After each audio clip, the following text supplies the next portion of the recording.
surprise mechanics. The talk of loot boxes never seems to end, does it? Oh, excuse me, surprise mechanics. My bad. The BBC recently ran a story on their website titled, "The Kids Emptied Our Bank Account Playing FIFA." Now stop me if you've heard this one before. I don't believe it! You burned the fucking money! The children of the Carter family managed to spend nearly £550 on player packs in FIFA Ultimate Team. In case you don't know, FIFA Ultimate Team is worth a whole lot of money. Back in 2017, Ultimate Team earned EA $800 million. Now in 2019, for just live services, EA earned $663 million in Q2 alone, 50% of which was solely down to Ultimate Team. It's a tale we've all heard before and will likely continue hearing until proper steps are taken to both educate the parents and regulate what games feature microtransactions and loot boxes. The father of the kids said that he didn't take all the necessary precautions, saying, "I just never thought the children would do it, and that's part of the problem." Companies like EA always deflect the responsibility and blame the parents to absolve themselves of any accountability. My dream is to have this community privatized and run entirely for profit by corporations. Everyone knows the way EA and companies like them operate their in-game monetization is deliberately predatory and manipulative, but they're not going to stop anytime soon without regulation, so parents need to be aware of how they can prevent it. Following that BBC article was another that featured multiple stories from readers who've all experienced the same sort of thing when it comes to being burnt by microtransactions in games. Susie Breer from Hampshire said that her son spent over £3,000 in one game called Hidden Artifacts. It's a point-and-click mobile game which involves searching an area to find objects which match a given description. Her son is 22 but suffers with numerous disabilities and learning difficulties, including cerebral palsy, complex epilepsy, and autism, leaving him with a mental age of just that of a 7-year-old. iTunes apparently couldn't refund anything due to their 14-day refund policy, but suggested that she should contact the developer Blastworks. And did they respond? Russian, niet. Chinese, boo. Japanese, EA. Klingon, ko. Binary coded ASCII 011011110. This is yet another example of the blatantly manipulative and predatory practices that seek only to take advantage of the vulnerable. But let's not forget, loot boxes and microtransactions are quite ethical and quite fun. Right, Kerry? But to be honest, the parents are part of the problem in many of these cases. Another story in the BBC article explains how a 12-year-old in West Sussex spent £700 in Clash of Clans. The parents said, "We are technically savvy, but didn't think to put a password on." What? I hate to break this to you guys, but you're not technically savvy. If you're really technically savvy, you'll know that you should have a password on everything you use. Ideally, a different one. The part of this one that really gets me is that the kid ran up the charges on his own card. How many 12-year-olds have debit cards? And how many of them have £700 on them that they can just frivolously spend on microtransactions? When I was 12, I got about a £5 in pocket money and had to save up for weeks to get anything that I wanted. I get that all families are different and we don't have the full story, but this just seems really irresponsible. But maybe that's just me, so let me know what you think down in the comments below. Another story in the BBC article explicitly highlighted how these games are aimed at children. Claire from West Yorkshire explained that her 5-year-old autistic son accumulated £300 in microtransactions on Mini Golf King, although the card company did block most of it, so just £75 went through. She said, "People will say, well, you should be supervising him. I was in the room. But the game is a children's game, rated PEGI 3, suitable for players aged 3 and above. I would allow him to watch a U-rated film and assumed PEGI 3 games were safe to play with casual supervision. This is yet more evidence of how these games are designed to hook kids in, even though they technically qualify for the lower age bracket. Gambling, or if you're too afraid of that term, in-game purchases, need to be clearly signposted in every game. But why the hell are they even in kids' games in the first place?" Oh, won't somebody please think of the children?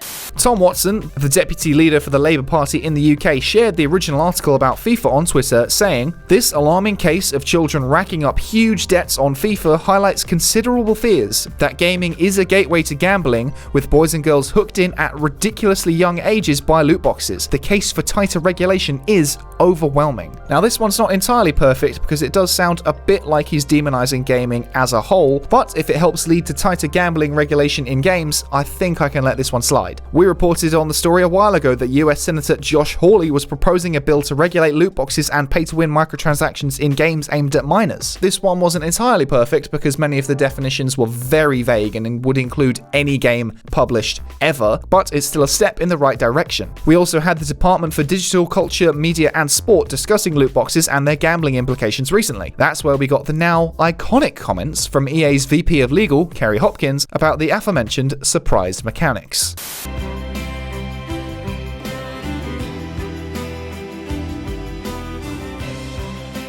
And it's not just us angry, entitled gamers talking about this. Politicians and legal officials are now finally starting to notice the risks around loot boxes and microtransactions, particularly on young people and kids. The parents of these kids are responsible, but that will only go so far. Companies like EA know exactly what they're doing, and they know it's bullshit, so the issue needs to be addressed at the root. If you have weeds growing in your garden, you don't just let people know they're there, you need to rip them all out, root and stem. Games analyst Piers Harding-Rolls from IHS Markit, a global information provider, said, "It is clear that there needs to be safeguards for younger players. Educating parents around controls that can be used on devices to help mitigate these incidents occurring, and awareness of age rating for content is a good starting point. Education is the start, but more empirical studies need to be done to really figure out whether loot boxes do actually qualify as gambling, and if necessary, global definitions need to be adjusted accordingly." Professor Andrew Presbilski, Director of Research at the Oxford Internet Institute, said, "Loot boxes and in-app purchases present parents with a new frontier of challenges. Though loot boxes look like gambling, we won't know what their effects are until these companies start sharing their data with independent scientists. There isn't good evidence it is gambling, but the very fact we don't have hard data should be a concern." EA and their ilk just fall on the argument that aligns with their ideals, rather than considering all the arguments and evidence as a whole. There's a dozen studies here that say it may be gambling, and there's one here that says it definitely isn't, so we're going to go with the one that says it isn't. The point about companies sharing their data with independent scientists is key too, because there is very little transparency in the game industry,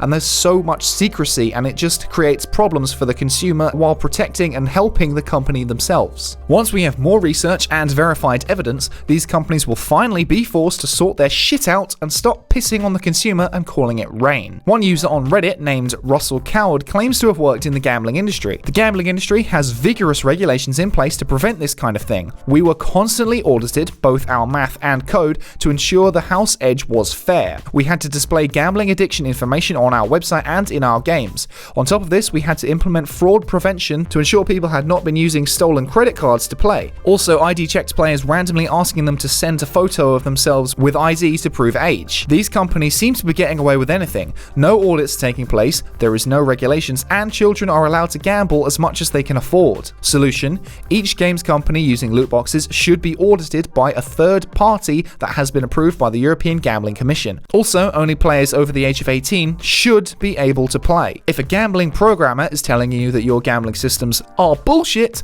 you might want to take note. You're a smart motherfucker, that's right. But I think we're all sick of having this conversation over and over and over again every time something new happens with loot boxes, so I think I'm going to leave it there. Make sure you drop me a like and a comment down below to tell me what you think. Do we need official loot box regulation, or should the government stay out of our games and let the parents take responsibility? Will this all just end if everyone stops buying microtransactions and the games featuring them? And won't anyone think of those poor FIFA YouTubers who make a living by buying packs and opening them for their channel?